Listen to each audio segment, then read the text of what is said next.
हाँ तो guys last class में हम लोगों ने टॉपिक और इंट्रोडक्शन देख लिया था। तो आइए आज से अपना क्लास शुरू करते हैं मेकिंग ऑफ कॉन्स्टिट्यूशन से। तो बात ये था कि जब हम लोग को आज़ादी मिलेगी तो आज़ादी के बाद देश चलेगा कैसे, उसके लिए एक रूल बुक होना चाहिए, एक नियम होना चाहिए, जिसको इंडिया में हम लोग कॉन्स्टिट्यूशन कहते हैं। इंडिया में क्या ऑल ओवर द वर्ल्ड जिस रूल बुक से पूरा देश चलता है उसे कॉन्स्टिट्यूशन कहा जाता है। अलग अलग देश का अलग अलग कॉन्स्टिट्यूशन होता है। तो इंडियन कॉन्स्टिट्यूशन फॉर्म कैसे होगा आज हम लोग ये देखेंगे।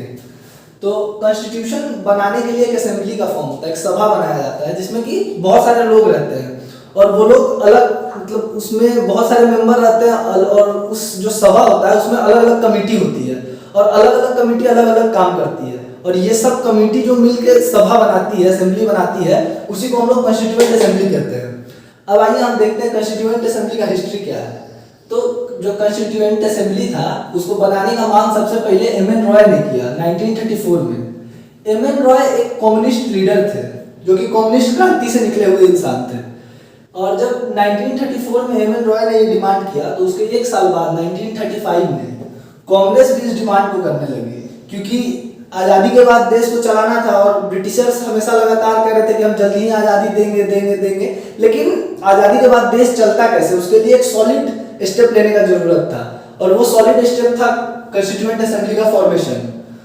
तो जब आईएनसी ने भी 1935 में कॉन्स्टिट्यूएंट असेंबली का मांग को रखा तो फाइनली संघर्ष चला थोड़ा। फिर 1940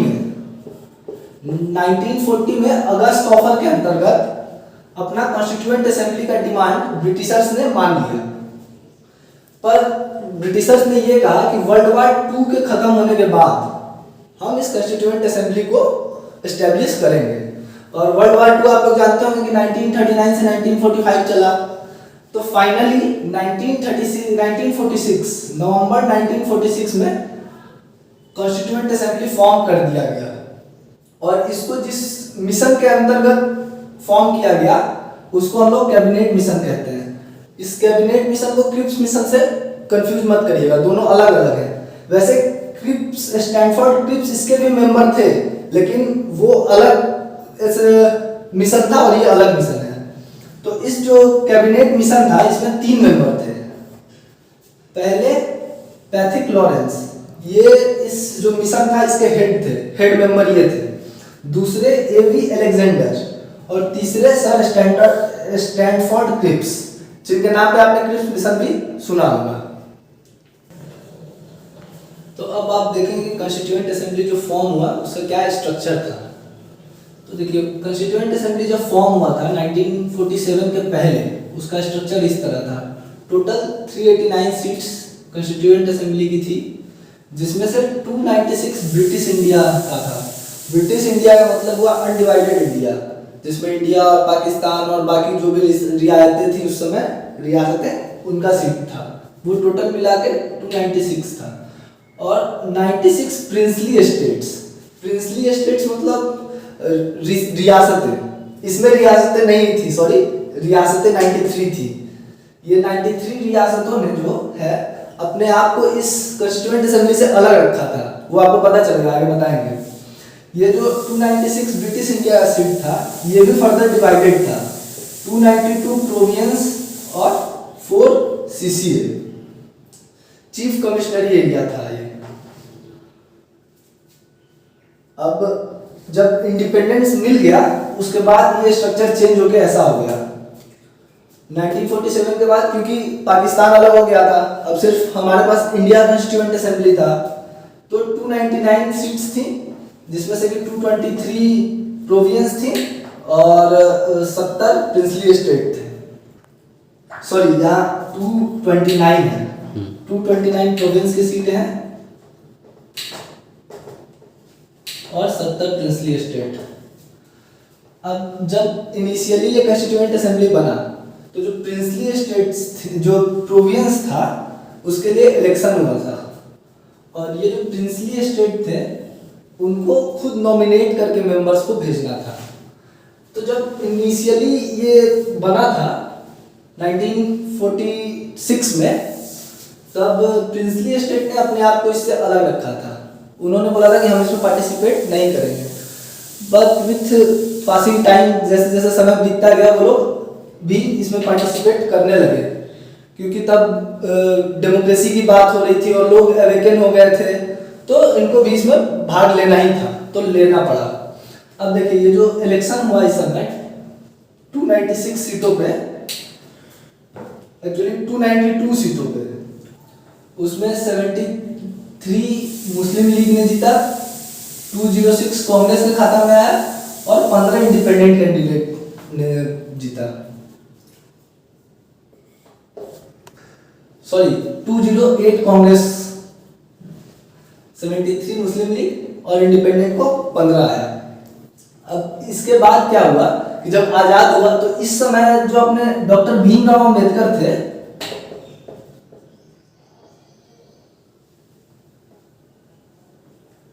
वो पहले ईस्टर्न पाकिस्तान, मतलब अभी का जो बांग्लादेश है, वहां से चुने गए थे। फिर जब इंडिया आजाद हुआ तो उनको री इलेक्ट किया गया था बॉम्बे प्रेसिडेंसी से, बॉम्बे से इनिशियली किया गया था ईस्ट पाकिस्तान यानी कि बांग्लादेश से, और आजाद होने के बाद चूंकि बांग्लादेश अलग हो गया तो उनको इंडिया से इलेक्ट होना था, तो उनको बॉम्बे प्रेसिडेंसी से फिर चुना गया। चलिए अब आगे चलते हैं। अब जब कॉन्स्टिट्यूएंट असेंबली बन गया तो आइए देखते हैं कि उसमें क्या क्या था। तो कॉन्स्टिट्यूएंट असेंबली जब बन गया तो उसके बाद उसका पहला मीटिंग हुआ 9 दिसंबर 1946 को, लेकिन इस मीटिंग को मुस्लिम लीग ने बाइकआउट कर दिया, और जब मुस्लिम लीग ने बाइकआउट कर दिया तो मात्र 211 मेंबर इस मीटिंग को अटेंड किए, और इस मीटिंग में डॉक्टर सच्चिदानंद सिन्हा को टेम्पररी प्राइम प्रेसिडेंट उस समय चूज किया गया इस कॉन्स्टिट्यूएंट असेंबली का। लेकिन ये जो सच्चिदानंद सिन्हा थे, ये उस समय के सबसे सीनियर मेंबर थे कॉन्स्टिट्यूएंट असेंबली के, और ये परंपरा हम लोग आज भी देखेंगे कि जब लोकसभा या राज्यसभा तो नहीं, जब लोकसभा या फिर विधानसभा किसी भी स्टेट का इलेक्शन होके चूज होके आता है तो उसका जो पहला सिटिंग होता है उसमें प्रोटम स्पीकर चूज होते हैं। वो जो प्रोटम स्पीकर होते हैं वो सबसे सीनियर मेंबर होते हैं हाउस के, उनके रिस्पेक्ट के तौर पे उनको, क्योंकि उस समय तो कोई रहता नहीं है, उसके बाद इलेक्शन होता है स्पीकर का वहां पे सदन में, तो यहीं से वो आज भी हम लोग फॉलो करते हैं। उस समय के सबसे सीनियर मेंबर थे सच्चिदानंद सिन्हा, जिनको कि टेम्पररी प्रेसिडेंट बनाया गया था। अब फर्स्ट मीटिंग के बाद रेगुलर काम उसका स्टार्ट हुआ। जब रेगुलर काम स्टार्ट हुआ तो प्रेसिडेंट, जो फुल टाइम प्रेसिडेंट चूज करना था, तो full time president doctor Rajendra Prasad को बनाया गया, वाइस प्रेसिडेंट बनाया गया एच सी मुखर्जी और वीटी कृष्णामाचारी को। उसके बाद ये जो बी एन राव और एस एन मुखर्जी हैं, ये दोनों उस समय सिविल सर्वेंट थे,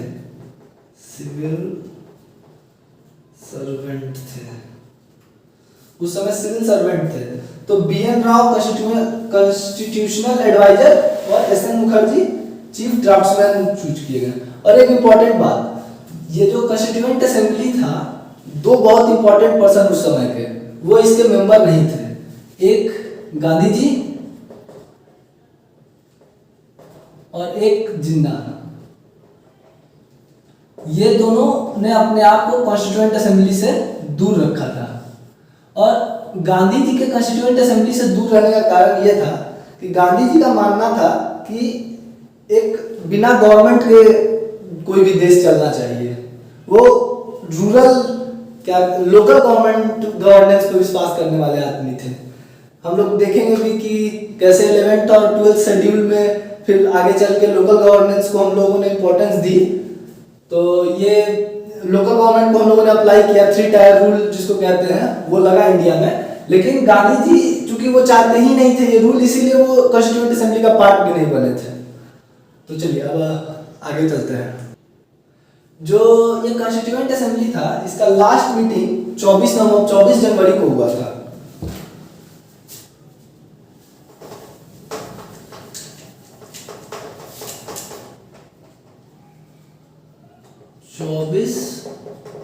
Jan 1950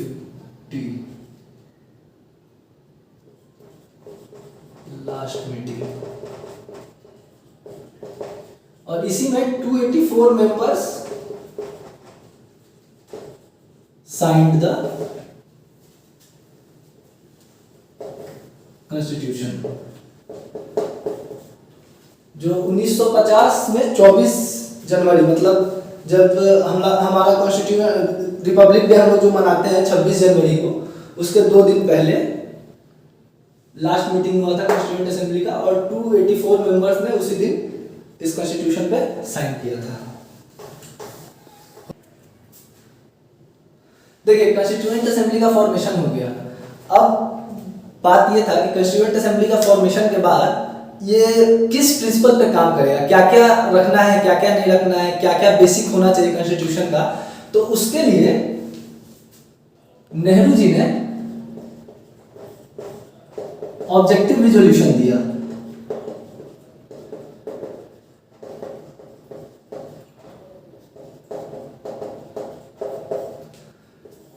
इसी का मॉडिफाइड वर्जन आज जो हम लोग प्रीएम्बल देखते हैं वो इसी का मॉडिफाइड वर्जन है। इसको इन्होंने 13 दिसंबर 1946 को पेश किया कॉन्स्टिट्यूएंट असेंबली के सामने, और फाइनली इसका स्वीकृति 22 जनवरी 1947 को हो गया। और इसी का मॉडिफाइड वर्जन है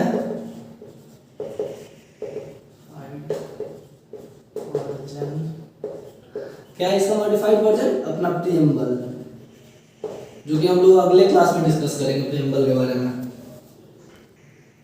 अब देखिए, कॉन्स्टिट्यूएंट असेंबली जो अपना था, इसमें बहुत अलग अलग कमेटी था, जैसा कि हमने आपको क्लास शुरू होने से पहले ही बताया था। तो जो कॉन्स्टिट्यूएंट असेंबली में बहुत सारा कमेटी जो था, उसमें सब आपके लिए इम्पोर्टेंट नहीं है। उसका पीडीएफ आपको डिस्क्रिप्शन में दे दिया जाएगा, और जो जो इम्पोर्टेंट है वो हम लोग नेक्स्ट क्लास में कवर करेंगे। और उसके बाद इनिशियली अपना कॉन्स्टिट्यूशन कैसा था वो भी नेक्स्ट क्लास में कवर करेंगे।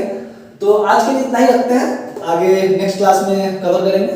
Okay, thank you. अगर वीडियो अच्छा लगा हो तो इसको लाइक करिए, चैनल को सब्सक्राइब करिए और वीडियो को शेयर करिए।